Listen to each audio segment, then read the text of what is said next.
النهارده في منتدى الزراعيين للتصدي للتغيرات المناخيه مبادره المليون شاب متطوع للتكافل المناخي وذلك للاستعداد لعقد قمه المناخ كاب 27 بشرم الشيخ. معانا دكتور سامي السعداوي مدير الدعم الفني مجموعه لاشين. حضرتك ممكن تعرف ازاي بنحط اضافات للاعلاف بحيث ان احنا نقلل من الانبعاثات والغازات اللي بتاثر على الانتاج الحيواني؟ شكرا يا فندم، شكرا على الاستضافه دي. اولا من الاتجاهات الحديثه دلوقتي في تغذيه الحيوان اللي هو استخدام الاضافات العلفيه لتقليل انبعاثات الغازات، من الغازات الحابسه او من غازات الاحتباس الحراري اللي عامله عليها تركيز كبير الفتره الاخيره، وبقى عليها ابحاث كتيره الفتره الاخيره، وخصوصا في الانتاج الحيواني، الابقار المنتجه للالبان، العجول التسمين، الدواجن. في تركيز كبير عليها جدا. حاجه مثلا على سبيل المثال زي الميثان في ثاني اكسيد الكربون. ففي ابحاث بتتم حاليا دلوقتي ان هو ازاي يقلل الغاز الميثان اللي طالع من الحيوان نتيجه عمليات التمثيل الغذائي والميتابوليزم والحاجات ديت. فمن اشهر الطرق، في يعني اليات كتيره، من ضمن الاليات المنتشره اللي هو استخدام اضافات الاعلاف. في طرق طبعا تانية كتيره خاصه بالمانجمنت وحاجات طرق تانية كتير، بس من اشهر الحاجات انه يستخدم اضافات الاعلاف. الشركه عندنا مختصه وبتدي اولويه كبيره لتقليل انبعاث الغازات من خلال المستخلصات النباتيه، من اشهرها زي الاسينشال اويل او اليوكاليبتس. ده نبات موجود، وده بيتم عمليه بيجيب النبات ويعمل له استخلاص او بيعمل له اكستراكت للنبات، وبيطلع منه الماده الفعاله اللي هي اليوكاليبتس او الاسينشال اويل. الاسينشال اويل عليها شغل كويس جدا، واثبتت نتائج، والابحاث عليها وابحاث نشرت في مجلات علميه عامله شغل كويس جدا ان هي تقلل غاز الميثان، وخصوصا من الابقار الحلاب وعجول التسمين بنسب كبيره جدا. وطبعا ده ينتج لي في النهايه ان هو يحسن لي صحه الحيوان، يحسن الهضم والفايده بتاعت الغذاء، لان الغازات دي بتاخد جزء طاقه من الحيوان بتهدر في ان هي انتاج الغازات والحاجات دي.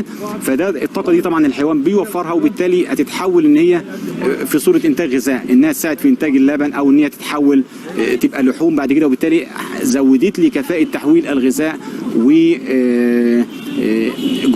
جروس برفورمانس او معدلات النمو بالنسبه لعجول التسمين، وبالنسبه للحيوانات اللي هي الحلابه طبعا هتساعد لي في انتاج اللبن، وتنتج اللبن بجوده عاليه، وتساهم في رفع طبعا الربحيه او البروفيتابيلتي بعد كده للمربيين او المزارعين. النقطه كمان الاساسيه ان طبعا الكلام ده كلته مرتبط بالمبادره بتاعت الامم المتحده،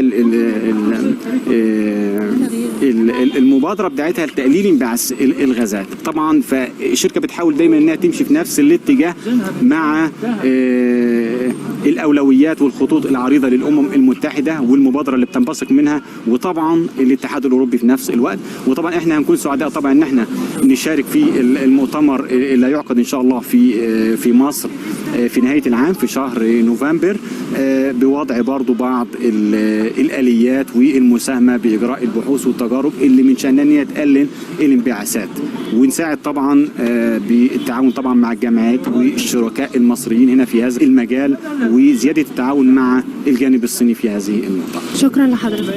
العفو، شكرا. مستر كارل، ممكن حضرتك تقول لنا ايه شعورك في المؤتمر النهارده؟ I attended this great conference.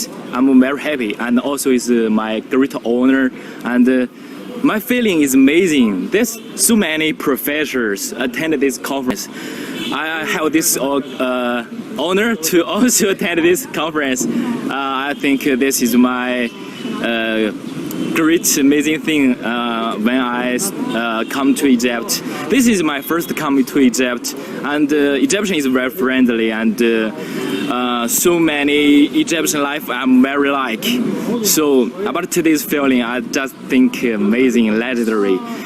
And about mysterious Egyptian, I think about in the future I will stay in the Egyptian, maybe find a girlfriend, and maybe I will stay, study, work in Egypt. This is my feeling. It's very good, very nice. Thank you. بالنسبه يعني كملخص بس سريع، طبعا انا مش هترجم ترجمه حرفيه، انما كملخص سريع هو مبسوط جدا بان هو موجود حاليا دلوقتي في مصر، ويعني سعيد بان هو حضر المؤتمر النهارده، ودي طبعا بدايه للقمه اللي هتعقد في مصر في شرم الشيخ في نهايه العام. طبعا هو الاقامه بتاعته هنا في مصر لمده حوالي شهرين او كده. هو بيتكلم ان هو عايز يقعد اكتر من كده، فتره تمتد لسنين مش مجرد شهر او 2 أو 3، وبيفكر لو في امكانيه للدراسه ان هو يدرس وان هو كمان يشتغل. هو بالمناسبه مستر كارل هو المدير الاقليمي لمصر هنا والشرق الاوسط في مجموعه لا شانس. مجموعه لا شانس دي مجموعه بتنتج اضافات الاعلاف وتبعها 3 شركات، فهي تعتبر هي الشركه الام. ومستر كارل هو المسؤول عن تنظيم كل الاعمال الخاصه بالتسويق والسيلز هنا في مصر والشرق الاوسط.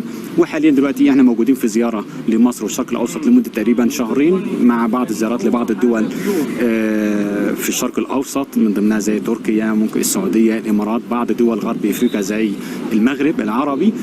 فده الانطباع بتاعه، هو مبسوط جدا. والناس المصريين ناس اصحاب او يعني بيرحبوا بالضيف او بالغريب وكده، وهو مبسوط فده تقريبا ملخص. شكرا لحضرتك. اتفضل.